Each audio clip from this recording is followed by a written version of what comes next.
What is up, fam? Another day, another hustle for us. Pero bago natin simulan tong special na video na to, grabe, sobrang excited na ako. Meron muna ako i-share sa inyo, guys. Recently, kung napansin nyo naman, nag-iba tayo ng hairstyle yan. Gusto natin yung medyo wavy na at the same time, sobrang dali lang ayusin for the day. So, I discovered, actually, naging partner na natin sila before. Ngayon, pinadala nila tayo ng products. Big shoutouts kay Brian ng The Maverick. So, this too, guys, is a unreleased version ng Gentleman hair shampoo and conditioner nila, guys. And what I like the most about this is sobrang dali niyang gamitin at the same time. Natural ingredients lahat ng ginamit nila dito, guys. So, make sure na abangan nyo this one on June 16. Sana ma-upload natin sila before para maabangan nyo na kagad. Next up is ito naman, travel kit na The Maverick nila, guys. Lapit kayo dito. So, yun, grabe, guys. Packaging pa lang, sobrang solid na. Tabi natin pa dito para makita nyo lalo. So, yan.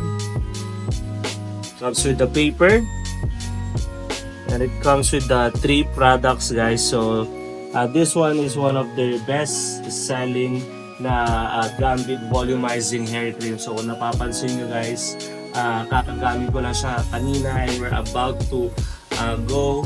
And what I like about this is sobrang dali lang niyang ayusin, guys. Sobrang dali niyang alisin. Lalo na after nyo siya gamitin for the day. You just use your shampoo.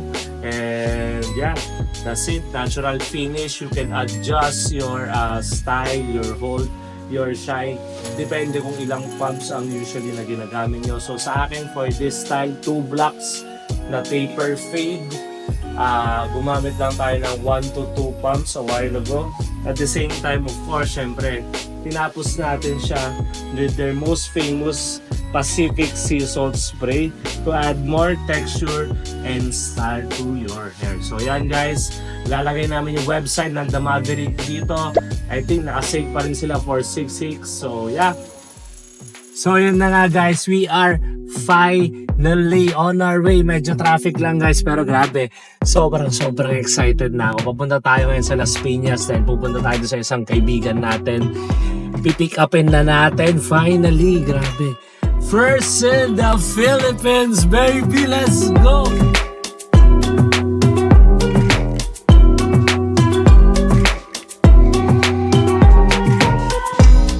Guys, grabe, sobrang excited na ako and hindi ko napapatagalin. Dumiretso na kami kagad dito sa may Starbucks para yan ba. So ayan, nangalakit kayo.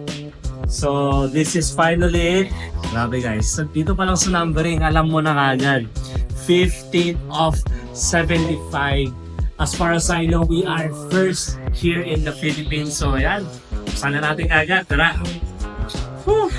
Grabe, guys, imagine more than a month ko siya hinintay para lang makuha natin itong set na to. And by the way, guys, nakakuha rin pala tayo ng 4 na singles. Nakuha tayo ng Toronto, ng Tokyo, OG Chrome, at the same time yung black version which is yung New York. So ngayon, dito natin makikita lahat yung complete 10 pieces ng whole set. So yeah, buksan na natin to. Grabe, guys. Woo! Medyo nanginginig-inig pa ako eh. Pero sige, tingnan na natin to para makita nyo. Woo! Bilang natin ito saglit, guys. Ayan, tingnan natin. So by the way, guys, naglabas din pala sila ng official na magazine nila, which is makikita nyo lahat yung mga models dito. At the same time, yung history ng mga release and few konting facts lang about this watch. This was released way back 1986 nung first model siya na dinabas. So more than ilang years na ba yun? 86, 96, more than 30 years na. So yan, eto na siya, guys. Woo! Grabe, tingnan nyo naman. Lapit siya. Yan, guys, tingnan yung gaano ka-luxury yung box pa lang niya. Monogram kit all over. Kit Heuer na branding nila dyan sa gitna. Yan. Sus, grabe talaga to. So, ito yung meron pa siyang cover dito. Then, listen muna na natin to. Ito na po yung pinaka-box, main box niya. Grabe guys.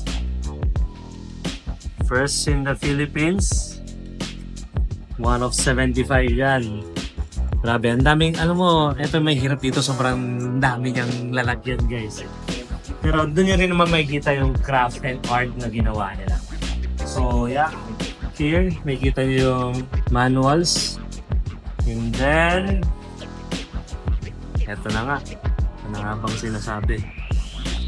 So na natin siya guys. Are you guys ready? Let's go!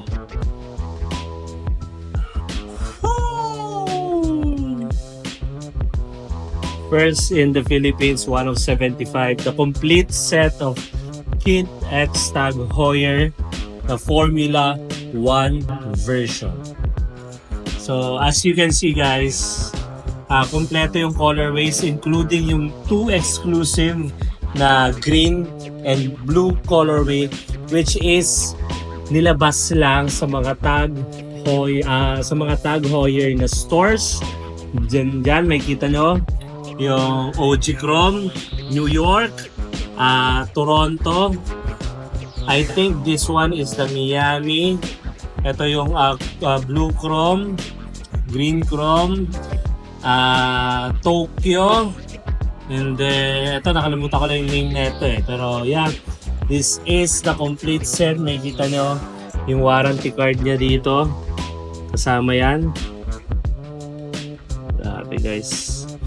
Sobrang solid. Sobrang solid na itong set na to. Pasok na natin.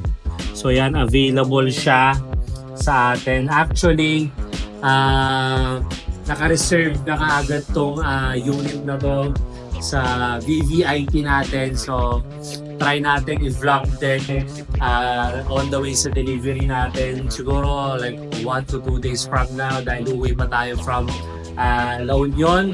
So, ayan, I hope you guys enjoy. Sobrang solid na ito. Bigyan ko kayo ng konting biron. Let's go!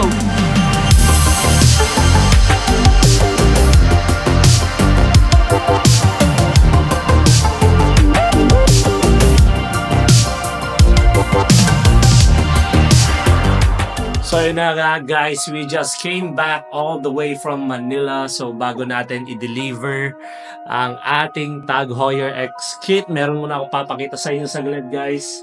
Meron tayong dumating na mga Supreme items dito ngayon sa store.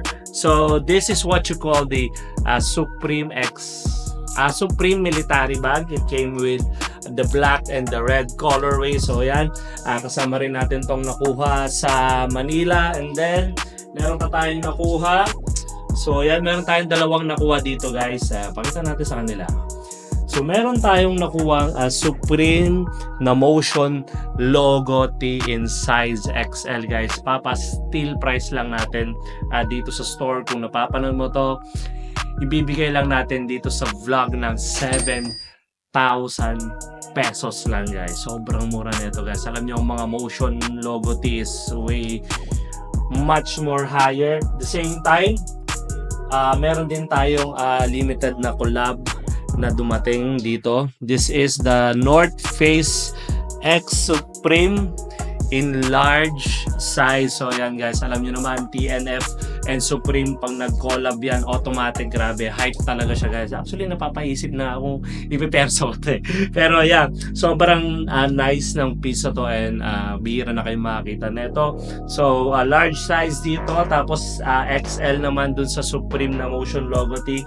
Medyo malaki yung sizing nila guys. So itong large, it will fit around mga XL siya, tapos tong XL naman it will fit around XL to double XL. So ayan, dito naman guys sa bag, bibenta lang natin siya ng Sige, pa-still price natin dito para lang sa vlogs. Kaya make sure na nakasubscribe ka at the same time.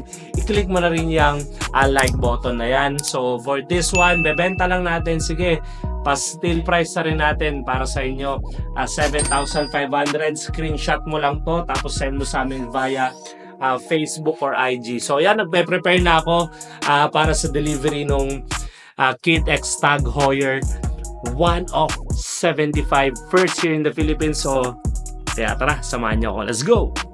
So guys, we are finally here sa meetup place ng ating client. Kaso medyo discreet si bossing, so hindi daw natin pwedeng i-vlog, pero balitaan ko kayo later kung paano magiging yung transaction natin. And yeah, this is a milestone for us. Congrats sa ating lahat dahil this is probably the biggest sale na nagawa natin, not just for last year, pero for the whole time in a single item, guys. Kaya grabe, sobrang saya ko ngayon dahil you've been a part of this. And yeah, let's try to flip more watches siguro. Let me know down the comments if sa tingin nyo, let's start on selling watches na rin, guys. So sa mga mahilig naman sa mga watch dyan, comment down below kung anong mga brands ng watch na sa tingin nyo dapat nating ibenta. So yeah, punta na ako ngayon sa meetup place natin. Let's go!